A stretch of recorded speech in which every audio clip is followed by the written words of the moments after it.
iti-training mo pa yan, tuturuan mo pa yan. It takes time bago matuto, diba? Samantalang ikaw, alam mo na lahat. Winter, spring, summer, or fall, tuloy ang buhay sa Canada.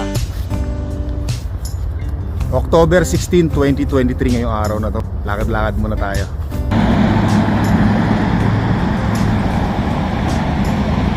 Yan, magandang araw, magandang gabi kung nasaman kayo ngayong araw na to mga kainags, ano?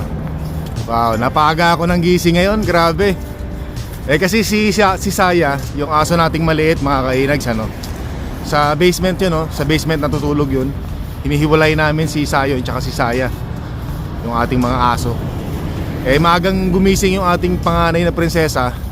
Ginawa niya, inakyat niya si Saya. Kaya ayun, naglaro yung dalawa sa taas. Nagising kami, ano? Nasira yung tulog namin kasi nga magulo yung dalawang aso natin. Amir. Yan, ano ngayon mga kainis, alas 8 ng umaga, no? Usually nagigising ako mga 9:30 or 10 o'clock ng umaga. Wala na, hindi na ako makatulog nung ano, kasi maingay nga yung dalawang aso natin, ano. Tsaka kung napapansin nyo mga kainags, ano, eto na yung suot natin, ano. Ayan, no? Wow. Nakakubli na naman ang ating mga katawan, ang ating mga balat sa mga makakapal na jacket, ano. Tuk, yan. So yung kamay ko, sa susunod lalagyan na rin natin ng gloves yan. So makikita nyo na lang sa akin na yung aking napakakinis na mukha. Yeah. Parang nag-alangan pang sabihin. Sasabihin ko sana ng ano mala Adonis, mala artistang mukha. Yan. Kaya lang nahiya ako ayoko na sabihin. Joke lang mga kinis, ano. Good vibes lang tayo. Good vibes lang tayo. Yan. Malamig na, no? Malamig na. Kaya pagka sa gabi mga kinis, no, especially sa madaling araw, yung furnace heater namin ay madalas nang umandar. Yan. Para doon sa mga hindi nakakaalam, ang furnace heater namin dito sa Canada, yun yung nagbibigay ng init, ano, para maging warm yung temperature namin sa loob ng aming bahay habang napakalamig sa labas ng ating bahay. Yan. Siya yung nagbibigay ng init sa loob ng bahay, yung ating furnace heater. Tapos yun na nga. By the way mga kainags, ano nga pala, no, nakikiramay nga pala tayo doon sa ating mga kababayan na nadamay sa away ng ano, no, ng Hamas sa Palestinian, ano, at saka ng Israel. Yan, grabe, ano, ang daming mga nadamay. Wala, ganun talaga, no. Kaya pag talagang merong gera, wala talagang panalo dyan. Kaya mahirap pag may gera. So nga pala, tapos kasi yung mga taga-Palestine nga pala mga kainags, ano, may mga napansin kami rito, mga nagrarally. Kasi nung nakaraan, nagdadrive ako, kasama ko si Archie Rivera, yung kaibigan natin, ano. So may mga napansin kami, ang haba ng ano mga kainis, ano, sobrang haba ng mga convoy, tapos may mga flag sila na ano, Palestine flag.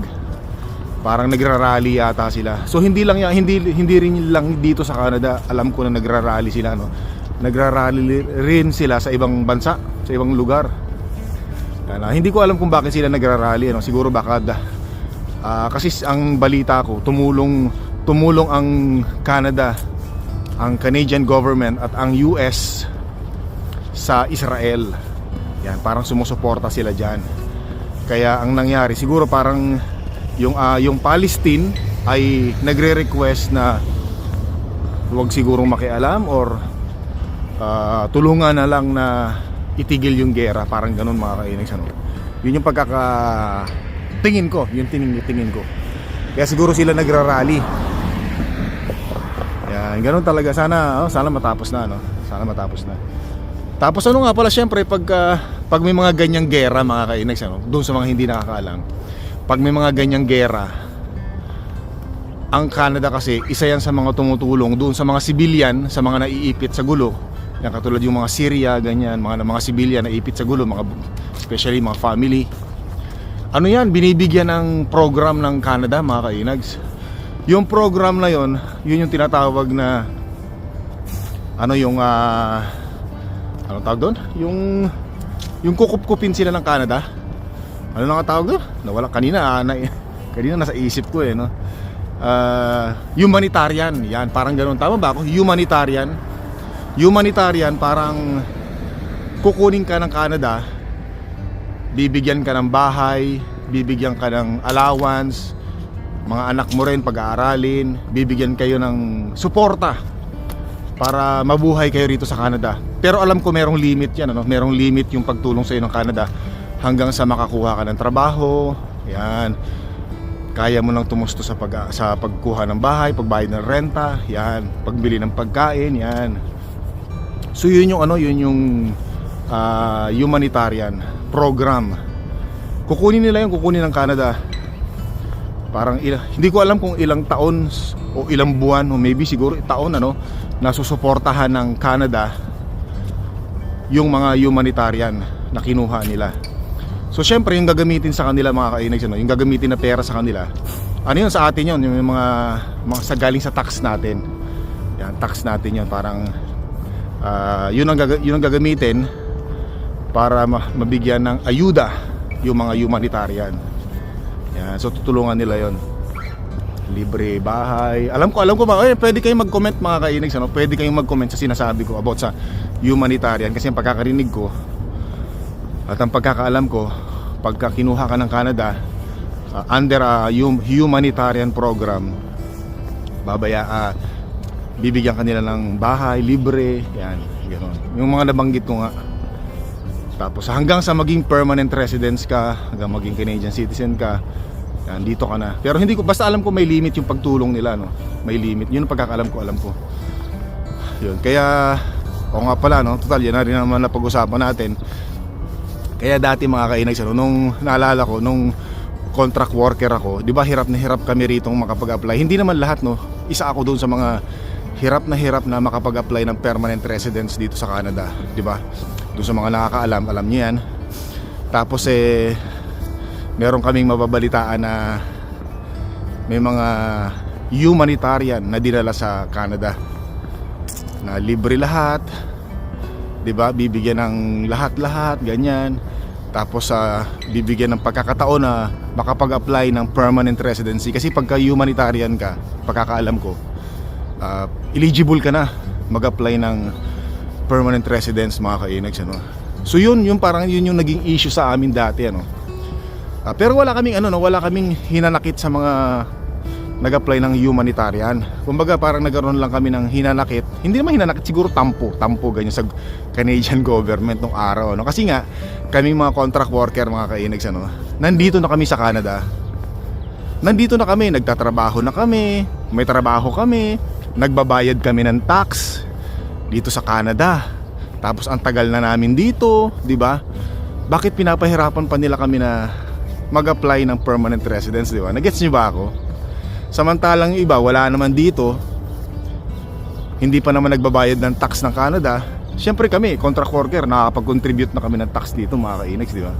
Tapos hindi, parang ayaw pa kami bigyan ng chance na parang pahirapan pa, makapag-apply ng permanent residence. Samantalang yung iba nga sinasabi ko, humanitarian, kukunin lang sa isang bansa, bibigyan ng pagkain, bibigyan ng bahay, pwede na mag-apply ng permanent residence, di ba? Samantalang kami rito, ang tagal na namin sa Canada, bakit hindi nyo pa kami bigyan ng pagkakataon, di ba, na makapag-apply ng permanent residence? Pwede namang, di ba, nandito na to sila inags, matagal na sila rito sa Canada, nagtatrabaho to, legal na nagtatrabaho sa Canada, nagbabayad ng tax. Bakit hindi natin sila gawing permanent residence na ng Canada? Kasi nga, di ba, taxpayer tayo kung ikukumpara mo doon sa mga humanitarian. So mga kainags, wala akong inaano rito. Kumbaga ikinukumpara ko lang yung minsan yung batas na hindi mo maintindihan, batas ng Canada na hindi mo maintindihan minsan. Nagets nyo ba ako mga kainags? Parang yan parang halimbawa ikaw sa isang kumpanya, matagal ka nang nagtatrabaho, alam mo na lahat, ang dami mo nang na-contribute sa kumpanya, pero casual ka pa rin, di ba? Casual ka pa rin. Sabihin natin walang mga qualification. Tapos 'di ba, kukuha ng ibang regular sa labas, 'di ba?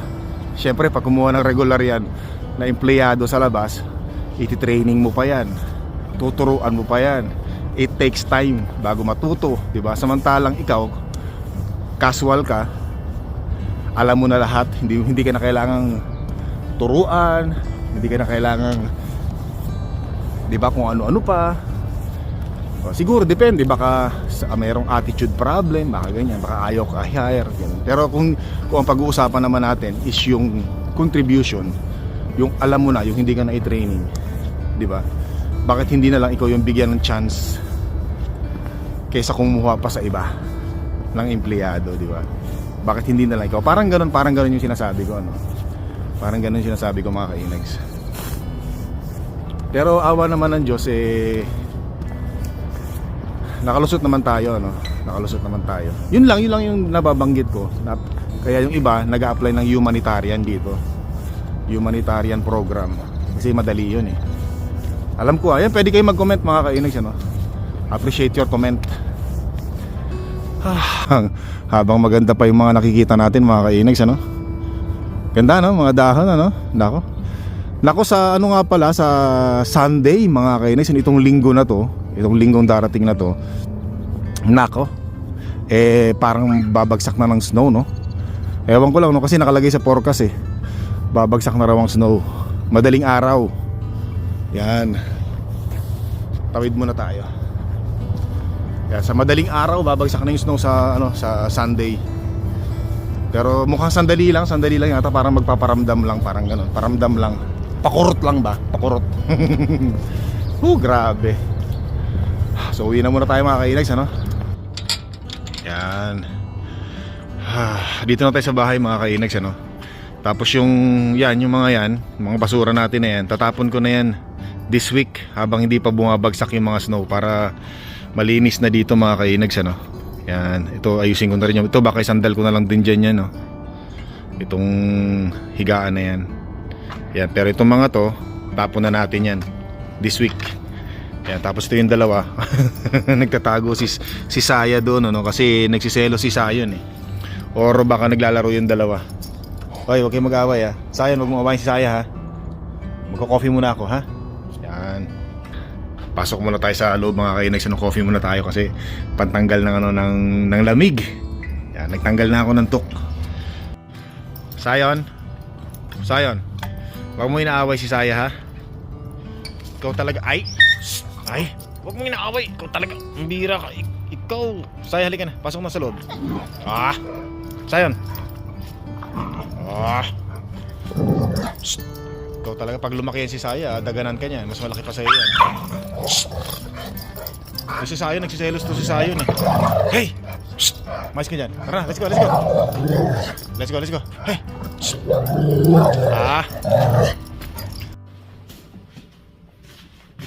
Yan, kung ganyan ba ng ganyan magkakasundo tayong tatlo. Ha? Mga good boy tsaka good girl. Ikaw good boy, at si Saya ay good girl. Last week, mga kainags, nawala si Sayon. Grabe, sobrang kaba namin last week, ano. At nalaman namin kung saan siya lumusot nung time na yun. So papanood ko sa inyo yung video nung time na nawala si Sayon, mga kainags, ano.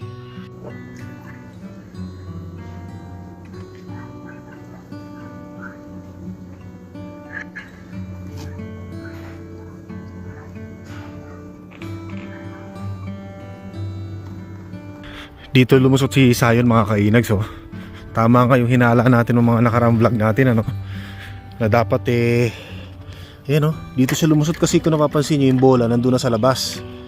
Ito kasi tingnan nyo, dito siya diyan siya lumusot, mga kainags, Tapos maswerte na lang tayo, merong namamasyal na namamasyal din na babae, puti. Pinapasyal niya yung aso niya, nakita niya si Sayon. Tapos kumatok nga rito sa bahay, mga kainags, 2 beses Hindi ko naman naririnig kasi nga gumagawa ako nung project dun sa basement. So kasi yung earplug. Tapos mabuti na lang tumawag sa akin yung panganay na prinsesa natin. So sinagot ko, sabi niya meron daw tumawag sa kanya na babae. Sinend yung picture ni Sayon na nawawala. So mabuti na lang si Sayon mga kainags, hindi naman ganun ka-aggressive pag nasa labas ng bahay natin ano. Ang nangyari, sumunod siya doon sa babae na may dalang aso. So hanggang sa backyard, sa backyard ng bahay ng babae, sumunod din si Sayon. Kasi sinusundan ni Sayon yung asong aso na dala-dala ng babae. Grabe, kinabahan talaga ako. Kinabahan kasi ako kasi baka mamaya mangagat si Sayon sa labas. Naku, malaking problema yun mga kainags ano. Mabuti na lang at least si Sayon is naso-socialize natin noon pa, 'di ba? Napapasyal na natin sa labas kaya hindi siya ganun ka-aggressive. Kasi meron siyang necklace meron siyang dog tag. Merong telephone number doon, address ng bahay kung saan nakatira. Kaya pumunta yung babae dito, kumatok. Tapos tinawagan yung panganay na prinsesa natin sa telepono niya. Kaya yun, na-trace namin si Sayon, grabe. So lalagyan ko muna ng cover yun mga kainis. Kasi bala ko rin sana lagyan ng yun yung ilalim. Saya. So bala ko rin lagyan ng ganito. Yan, bibili ako ng ganito. Para hindi na umaano-ano yung bakod natin yung ganyan Yan, yung ganyan. Kailangan lagyan ko. Pero ngayon temporary lalagyan ko muna ng bakal. Mabuti lang may mga bakal tayo dito, grabe. Kinabahan talaga ako nun. Sobra. Mabuti na lang mga kainags. Meron tayong mga bakal dito. Yan mga naitabi nating bakal. Ito lang muna pansamantala. Yan. Yan Ibabaon natin doon sa nakaganon. Para lang hindi maano uli na Sayon kung sakaling iwanan natin sa backyard. Yan. Ito malaki may tutulong niya. Yung mga naitabi nating bakal. Yan Yan. Maganda yung mahahaba maganda. Grabe yung kaba ko ron. Sobra. Alam niyo yung nung sinabi sa akin ng panganay na prinsesa na may nawawalang aso daw. Grabe yung kaba ko. Sobra. Parang hindi mo alam may paliwanag yung nararamdaman mo. Grabe. Kasi hindi ko alam kung saan ko hahanapin si Sayon mga kainags Hindi ko alam kung saan ko hahanapin talaga nung time na yon. Mabuti na lang sinabi sa akin ng pangalan ng prinsesa nasa backyard nung nakakita. Ay, sabi ko, salamat. Alam ko na kung saan pupuntahan. Kabit ko muna ito mga kainis. Sandali lang Yan. Lalagay muna natin ganun mga kainis. Pansamantala lang Yan para lang hindi makaano si nakaganyan. Para lang hindi nakaano si Sayon, hindi lang makalabas. Ayusin ko lang. O kaya ganyan. Pukpukin ko muna rito. Dali lang mga kailis. Pupukpukin ko lang yung maso natin